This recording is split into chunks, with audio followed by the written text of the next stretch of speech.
लगातार। यह बात मैं इसलिए कह रहा हूँ कि समिति के एक एक्टिव मेंबर कह रहे थे कि आज 21 तारीख है। आपको बता दूं, जिस महापुरुष की जयंती आप मना रहे हैं, भारत के सिर्फ एकलौते पर्सन हैं, एकलौते व्यक्ति हैं जिनकी जयंती केवल भारत में ही नहीं बल्कि विश्व के सभी देशों में मनाई जाती है। उस व्यक्ति का नाम है बाबा साहब डॉक्टर बी आर अम्बेडकर। क्यों? आखिर कुछ तो रहा होगा। जिनको लोग छूने से कतराते थे, जिनको लोग छूने से डरते थे, उनकी जयंती लगातार 14 अप्रैल से शुरू 14 अप्रैल आ जाता है। क्यों? भारत ही नहीं बल्कि पूरे विश्व के सभी देशों में ऐसा कौन सा गुण था? ऐसा उन्होंने क्या कर दिया? इसमें सोचने का विषय है। हमको आपको सोचना होगा, हमको आपको इस बात को समझना होगा। आइए इस गीत के माध्यम से कुछ समझाने का प्रयास करता हूं। हालांकि मैं बता दूं, हम दोनों कलाकार या विरहा जगत के जितने भी कलाकार हैं, पूरी जिंदगी बाबा साहब के जीवन को गाएं तो भी सूरज के आगे दीपक दिखाने के बराबर होगा। फिर भी प्रयास रहेगा कि वही चीज हम लोग बताएंगे जो अपने समाज को काम में आ जाए। बाबा शुरुआत है गीत के। कैसे बाबू?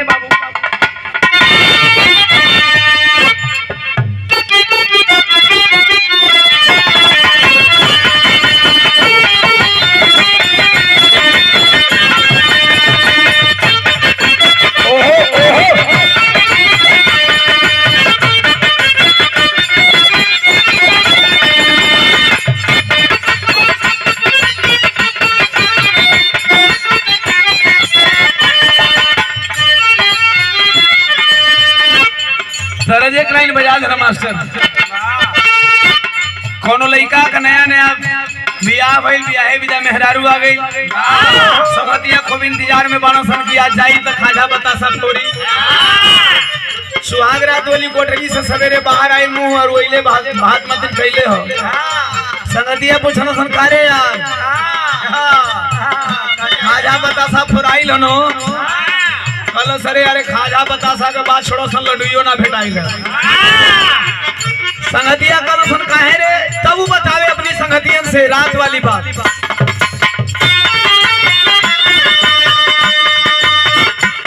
कहे छुए ना दे बदनिया,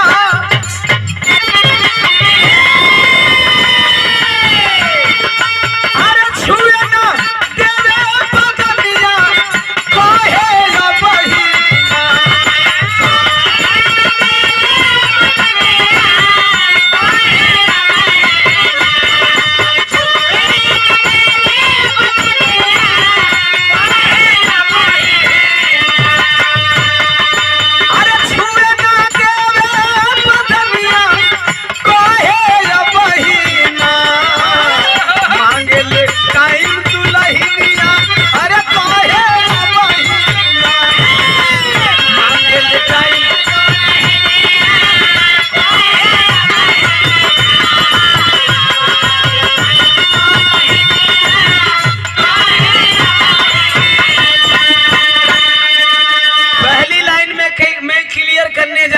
बाबा साहब की जयंती पूरे विश्व में क्यों मनाई जाती है?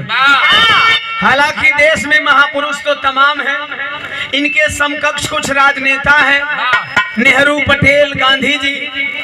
याद कर लीजिए इनकी जयंती कितने धूमधाम से और कितने दिन तक लोग मनाते हैं। लेकिन जैसे जैसे डेट बुक होता है पूरे 5 मई तक, 5 मई को बुद्ध जयंती है, तब से लेकर 14 से लेकर के 5 मई तक लगातार कार्यक्रम। पहले का कार्यक्रम अगर लगन का नोट है तो है, नहीं तो कंटिन्यू।